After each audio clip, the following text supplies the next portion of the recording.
नमस्ते दोस्तों, स्वागत है आपका अपने लाइफ अनलिमिटेड मोटिवेशन चैनल में। एक बार की बात है, एक लड़का था, उसका नाम सबल था, जो नगर में रहता था। वह अपने जीवन से बहुत निराश था। उनकी निराशा का कारण ये था कि वह अब तक अपने जीवन में कुछ नहीं कर रहा था। उसके माता पिता उसे ताने मारते थे कि आपके सभी मित्र कुछ न कुछ कर रहे हैं, लेकिन आप अभी भी घर बैठे हैं। दोस्तों के बीच भी अक्सर उनका मजाक उड़ाया जाता था। वह कहीं जाता तो लोग उससे पूछते कि आप क्या कर रहे हैं। उसे यह बताने में भी शर्म आ रही थी। वह कुछ नहीं कर रहा था। धीरे धीरे उसने रिश्तेदारों से मिलना जुलना कम कर दिया और लोगों से मिलना भी बंद कर दिया। वह ज्यादातर समय घर पर ही रहता है। वह अकेला रोता है और भगवान को कोसता है और अपनी किस्मत को दोष देता है। अब उसे अपना जीवन बोझ लगने लगा था। कभी कभी वह सोचता कि कब वह कुछ करने के योग्य बनेगा, और फिर वह सोचता कि जिंदा रहने से अच्छा मर जाना है। एक दिन वह अपने नगर की एक गली से गुजर रहा था। तभी उसने देखा कि एक उपदेशक दुख और परेशानियों पर उपदेश दे रहा है। वह भी उसी भीड़ में सबसे पीछे बैठ गया और गुरु के प्रवचन सुनने लगा। उपदेशक कह रहा था, दुख एक शिक्षक की तरह है जो हमें जीवन की सच्चाई दिखाता है और हमें जीने का सही तरीका सिखाता है। आप चाहें तो जिंदगी जीना भी सीख सकते हैं। गुरुजी उपदेश दे रहे थे कि तुम चाहो तो कुछ भी हासिल कर सकते हो, और अगर चाहो तो एक कोने में बैठकर रो सकते हो। इन सभी बातों को सबल ध्यान से सुन रहा था, लेकिन शिक्षक की यह बातें पसंद नहीं आई। उसने खड़े होकर कहा कि कुछ भी सिखाने से दुख दूर नहीं होता। इसमें केवल दर्द होता है। दुख की पीड़ा अनंत है। ऐसा लगता है कि इसके बाद कुछ होने वाला नहीं है। इससे कुछ भी फर्क नहीं पड़ता है। इसके सामने तो मौत भी छोटी लगती है। उपदेशक ने कहा, फिर तुम्हारा दुख क्या है? सबल ने उसके सामने अपनी सारी व्यथा सुनाई और पूछा, मेरे दुख का कोई उपाय है तुम्हारे पास? ये सुनकर शिक्षक मुस्कुराए और बोले, तुम उस दिन मेरे पास आओ जब आपके जीवन में वास्तविक दर्द हो। मैं आपकी समस्या का समाधान अवश्य करूंगा। ये कहकर गुरु वहां से चला गया। सबल ने सोचा, कहीं मेरा दुख नकली तो नहीं है? क्या मैं जिस दर्द से गुजर रहा हूं वह नकली है? मेरा दुख कोई नहीं समझ सकता। जब माँ बाप नहीं समझते तो गुरु क्या समझेगा? उनके दुखों से व्यथित होकर सबल ने एक फैसला लिया कि अब वह कुछ करेगा। सबल ने एक छोटा व्यवसाय शुरू किया, पर उसे सफलता नहीं मिल रही थी। लेकिन उसके घर वाले पूछते हैं कि क्या वह कुछ कोशिश कर रहा है। वह अपने व्यवसाय में लगा रहा और धीरे धीरे उन्हें सफलता मिलने लगी। फिर उसने गति पकड़ी और केवल 3 साल के अंदर ही वह एक बड़ा बिजनेसमैन बन गया। अब सबल के आसपास ऐसे कई लोग थे जो उसकी परवाह करता था, जो उससे प्यार करता था। अब उनके परिवार के सदस्य भी उसकी तारीफ करते नहीं थक रहे थे। दिन ब दिन उसके मित्रों की संख्या बढ़ती जा रही थी। अब वह अपनी जिंदगी से बहुत खुश था। उनके कुछ दोस्तों ने उन्हें सलाह दी कि जब आप एक बड़ा बिजनेसमैन बनकर बहुत खुश हैं, तो सोचिए आपको कितनी खुशी होगी अगर आप इस शहर और इस राज्य के सबसे बड़े बिजनेसमैन बन जाते हैं। कितने लोग आपसे जुड़ना चाहेंगे, आपकी कितनी बड़ी ख्याति होगी, और स्वयं राजा भी आपसे दोस्ती करना चाहेंगे और जरूरत पड़ने पर ही आपसे पैसे उधार लेंगे। दोस्तों की यह बात सबल के मन में घर कर गई। अब वह और पैसे कमाने की कोशिश करने लगा, लेकिन उसे ये सब बहुत ही जल्दी चाहिए था। वह समय बर्बाद नहीं करना चाहता था। उनका अधिकांश समय इन चीजों को प्राप्त करने में गलाने लगा। इसलिए वह ऐसे काम करने लगा जो सही नहीं था। उसने बड़ा उधार लेना शुरू कर दिया। उसके दोस्तों से पैसे की मात्रा और अधिक मुनाफा कमाने के लालच में वह अपने माल में मिलावट करने लगा। उसने अन्य व्यापारियों के खिलाफ भी साजिश रची और उन्हें डराया धमकाया। जैसा उसके दोस्त कहते थे वैसा ही करता था। वह इन तरीकों से ज्यादा पैसा कमा रहा था, पर अब उसके जीवन में पहले जैसा चैन न था। उनके मन की शांति गायब हो गई थी और वह रात को सो नहीं पाता था। वह हंगामे में रहता था। वह सब कुछ पाकर भी उन्हें किसी चीज में सुख नहीं मिल रहा था। एक दिन सबल अपनी गाड़ी में कहीं जा रहा था। तभी रास्ते में उन्हें उपदेशक का आश्रम दिखाई दिया। वह रुका और गुरु के पास जाकर बोला, संत, आपने मुझे मेरे पास आने के लिए कहा था जब मेरे जीवन में सच्चा दुख आता है। अब मैं बहुत दुखी हूँ कि मेरी नींद हराम हो गई है। मुझे कहीं भी शांति नहीं मिल रही है। इस प्रकार सबल ने अपनी सारी समस्याएं गुरु को बता दी। गुरु ने कहा, जब तुम पहली बार मुझसे मिलने आए थे तब भी तुम किसी दुख में थे, आपने उस दर्द से क्या सीखा? सबल ने कहा कि सिर्फ सोचने और चिंता करने से कुछ नहीं होता।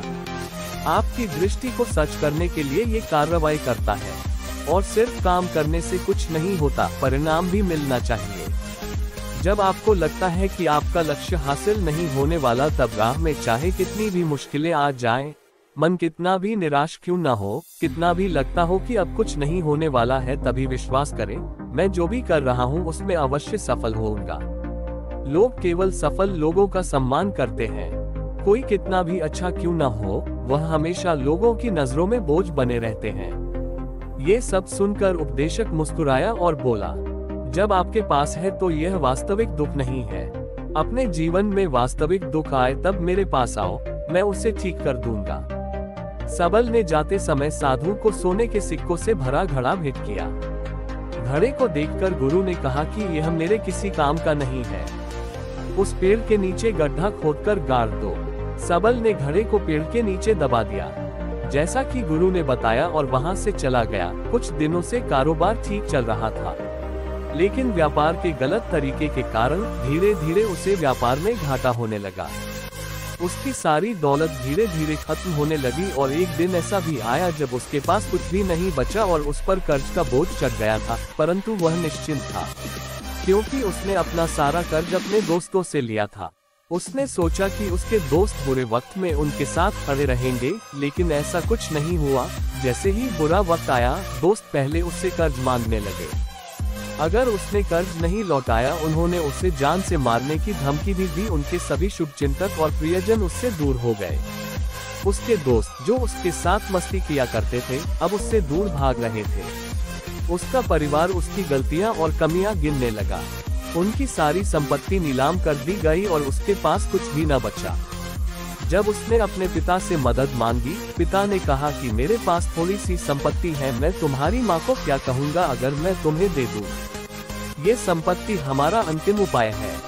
सबल के मन में गहरा दुख छा गया। उसके आसपास कोई नहीं था जो उनके दुख को समझ सके, जो उसे संभाल सके। जनता के इस विश्वासघात के कारण वह अंदर से टूट चुका था। वह सोचने लगा कि अब जीने का क्या मतलब है, अब मौत ही मेरा सहारा है। वह आत्महत्या करने के लिए पहाड़ी पर जा रहा था, तब से उसे याद आया कि उस शिक्षक ने उससे कहा था, मेरे पास आओ जब तुम्हारे जीवन में वास्तविक दुख हो।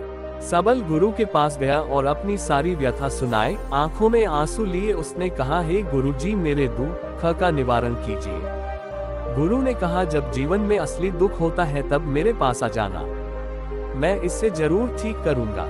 सबल ने कहा कि ये क्या हो रहा है, मेरी जिंदगी में अभी दुख नहीं है, तो आखिर असली दुख क्या है? गुरुजी ने सबसे कहा कि पहले आप मुझे बताओ, आपने अपने दुख से क्या सीखा? सबल ने कहा कि मैंने वह सीखा, जो लोग हमारे जीवन में आते हैं वह हमारी सफलता और प्रगति के कारण वो हमें धोखा जरूर देंगे, क्योंकि बुरे समय में वे हमारे साथ नहीं खड़े होंगे। वे अच्छे समय में ही हमारा फायदा उठाएंगे और बुरे समय में हमें छोड़ देंगे।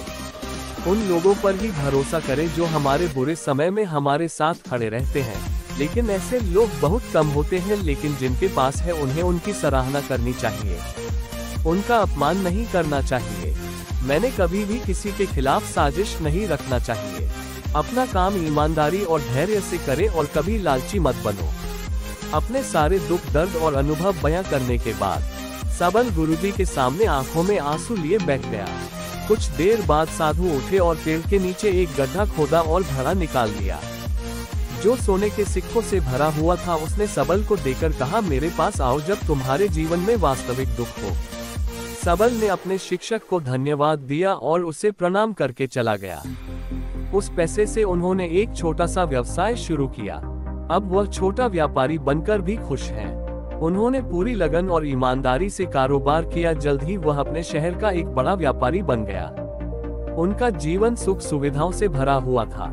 लेकिन कोई कितना भी अच्छा क्यों न हो, लेकिन जीवन में दुख आता है तो सबल के जीवन में भी दुख आते थे। अपने माता पिता की मृत्यु के रूप में वे दोनों एक ही दिन मर गए। सबल अपने माता पिता से बहुत प्यार करता था, इसलिए उनके निधन से उन्हें गहरा सदमा लगा। वह शवों को ले गया, दोनों को शमशान घाट ले गया, जहां अंतिम संस्कार किया गया। वहां उसने अपने माता पिता का शव जलता हुआ देखा तो उनका मन बेचैन हो उठा। उसके मन में कई सवाल उठने लगे। वह घर वापस आ गया, इसलिए उसने अपने माता पिता के घर और संपत्ति को देखा जिसके लिए उनके पिता हमेशा लड़ते रहे, आज जो छूटा पड़ा है। जिन्होंने इसकी देखभाल की, इसके लिए लड़ने वाले इस दुनिया से चले गए। उसके पिता ने जो कुछ कमाया वह सब यहीं रह गया।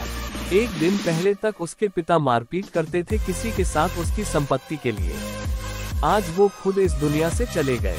उसका मन ऐसे अनेक विचारों के बवंडर में था। वह अंदर से अकेला और डरा हुआ महसूस कर रहा था। वह खाली महसूस कर रहा था। उसे लगा कि कुछ है, वह समझ नहीं सका, इसलिए वह गुरु के पास गया। उसे देखकर गुरु जी ने कहा, क्या जीवन में कोई दुख है? सबल ने कहा, वैसे तो जीवन में कोई दुख नहीं है, सब कुछ अच्छा चल रहा है, लेकिन आज मेरे माता पिता का देहांत हो गया है। मैं इस घटना से बेहद दुखी और परेशान हूँ। गुरु जी ने कहा, इसमें दुखी होने की क्या बात है? एक दिन सबके अपनों को मरना है, कोई न कभी जिया है और न कभी रहेगा। एक दिन तुझे भी मरना है, शायद तुम कल ही मर जाओगे या आप आज भी मर सकते हो। सबल ने कहा, क्या कह रहे हो गुरुजी? मैं भी मर जाऊंगा, लेकिन मैं अभी जवान हूँ। गुरु ने कहा कि सब जी रहे हैं इस भ्रम में कि मृत्यु केवल दूसरों को आती है, बड़ों के पास ही आती है, लेकिन जवान और बूढ़े मर जाते हैं, बच्चे मर जाते हैं। मौत का उम्र से कोई लेना देना नहीं है, ये सभी को प्रभावित करता है। मास्टर जी की ये बातें सबल के मन में घर कर गई और वह चुपचाप चला गया, लेकिन उसका मन अभी भी बेचैन था। वह खाली महसूस कर रहा था। वह सारा दिन अपने बारे में ही सोचता रहा कि वह कौन है, वह इस दुनिया में क्यों आया है, क्या जीवन का लक्ष्य केवल चीजों को खाना और मरना है? ऐसे कई सवाल उसके दिमाग में लगातार उठ रहे थे, लेकिन उन्हें अपने किसी भी सवाल का जवाब नहीं मिल रहा था और उसका दुख दिन ब दिन बढ़ता ही जा रहा था। इसलिए कुछ दिन बाद वह फिर से गुरुजी के पास पहुंचा और बोला, हे स्वामी, मैं बहुत दुखी हूँ क्योंकि मैं ये नहीं जान पा रहा हूँ कि मैं कौन हूँ और मैं इस दुनिया में क्यों आया। ये सुनकर गुरुजी मुस्कुराए और बोले, आज आपके जीवन में पहली बार सच्चा दुख उत्पन्न हो गया है। ये वास्तव में दुख कहलाने के लायक है। हम नहीं जानते कि हम कौन हैं, हम क्यों आए हैं, क्या करें, कैसे करना है। सबल ने अपने गुरु से कहा कि उसकी दुर्दशा दूर करो। गुरु ने कहा कि हम सभी इंसान हैं, जीवन भर संग्रह करते रहते हैं। सबल ने कहा कि सभी इंसान जीवन भर धन, सम्मान, परिवार, प्रतिष्ठा, मित्र, शत्रु आदि जमा करता है। गुरु ने पूछा, क्या हम एकत्रित की गई चीजों में से कुछ भी अपने साथ ले जा सकते हैं? सबल ने कहा, कोई भी इंसान अपने साथ कुछ भी नहीं ले जा सकता, वह सिर्फ अकेला ही जाता है। मेरे माता पिता भी अपने साथ कुछ भी नहीं लेकर गए, सब कुछ धन संपत्ति वैभव सब कुछ यहाँ पर छोड़कर गए। शिक्षक ने कहा, अब मेरी बात ध्यान से सुनो, इस संसार में हमें जो संग्रह करना चाहिए वह हम नहीं करते। चीजें हमारे सामने होती हैं, लेकिन हम उन्हें देखने की कोशिश नहीं करते। हमें इस दुनिया में जो कुछ भी इकट्ठा करना है वह हम खुद हैं। हमें खुद को जुटाना होगा ताकि जब हम मरे तो हम एकजुट हो सके और खुद को पहचानने में सक्षम होने के लिए हम अंदर बंटे हुए हैं। हम प्यार, नफरत, गुस्सा, ईर्ष्या में बंटे हुए हैं। क्रूरता, धन, स्थिति, प्रतिष्ठा, सम्मान, पहचान, धर्म, जाति, सैकड़ों हजारों ऐसी चीजों और इच्छाओं में हम विभाजित हैं और टुकड़ों में जीवन जी रहे हैं। इस विभाजन के कारण हमारी चेतना कभी एक नहीं हो सकती।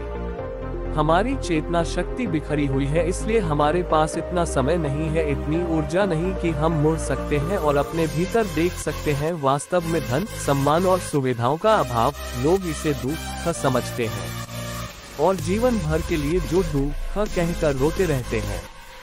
जिसके भाग्य में जितना होता है उसे उतना ही मिलता है और समाधान खोजने का प्रयास करते रहते हैं, उन्हें अपना समाधान कभी नहीं मिलेगा, क्योंकि जिसे लोग दुख कहते हैं वह वास्तविक दुख नहीं है। ये सिर्फ एक आदमी की इच्छा है, उसकी इच्छा कभी पूरी नहीं होती, इसलिए व्यक्ति को कभी उनके प्रश्नों का समाधान नहीं मिलता।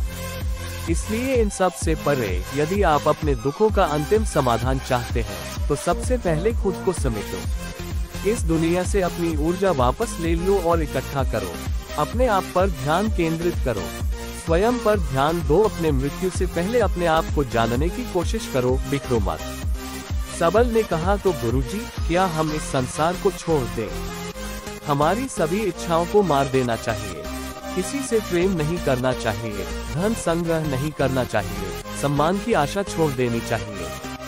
शिक्षक ने कहा कि भावनाओं और इच्छाओं ऐसे बिखरे हुए मनुष्य में से निकल आओ, जैसे कोई पत्थर पहाड़ से गिरे जिस पर पर्वत का कोई वश नहीं है सिवाय देखने के। परेशान होना और कुछ खोना वैसे ही बिखरे हुए मनुष्य की इच्छाएं बेकाबू और दर्दनाक हैं। उसका अनियंत्रित मन इच्छा करता रहता है और कल्पना करता रहता है, और ये दुख देता है। लेकिन जब एक व्यक्ति अपने मन को एकत्र करता है तो वह जो कुछ भी करता है वह उसके नियंत्रण में होता है। फिर उसकी इच्छा से इच्छाएं भी उत्पन्न होती हैं। सबल ने कहा कि आपने मेरे असली दुख का समाधान कर दिया। आपका बहुत बहुत धन्यवाद। अब से मैं खुद को समेटने, खुद को तराशने की कोशिश करूंगा। गुरुजी ने कहा कि मानव शरीर में बहुत ऊर्जा और शक्ति है, लेकिन ये फालतू के कामों में बटा हुआ है, बेकार की बातों में लगा हुआ है। यह एक बहुत ही शक्तिशाली मशीन की तरह है, एक बच्चे के हाथ में रखा जा रहा है और वह बिना सोचे समझे अपनी शक्ति बर्बाद कर रहा है और बिना किसी नियंत्रण के। इसीलिए इस शक्ति पर ध्यान दें, अपनी चेतना, और इसे इकट्ठा करें। सबल को अपने प्रश्नों का उत्तर मिल गया। उसने अपने गुरु का शुक्रिया अदा किया और चुपचाप चला गया। दोस्तों, उम्मीद है आपको ये कहानी पसंद आई होगी। अगर आपको ये कहानी पसंद आई हो तो अपने दोस्तों और परिवार के साथ जरूर शेयर करें।